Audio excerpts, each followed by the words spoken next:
Hi, Joe Costantino from Amana Tool, here to introduce our latest project from Master Craftsman Lonnie Bird, stacking boxes. Now, stacking boxes is easy even for the novice woodworker.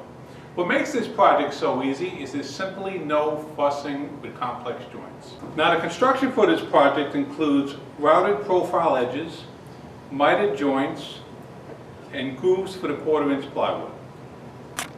Now, the wood of our choice is tiger maple, which is Lonnie's favorite. But these boxes will look beautiful with any wood of your choice. Now, this set 58110 includes 4 industrial carbide tip router bits, 2 antique mini knobs, and a set of instructions which will guide you through your project.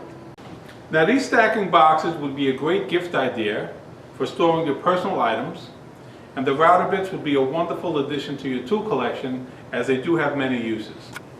To ensure that you're performing your projects with the utmost safety, please visit our website, amanatool.com/safety.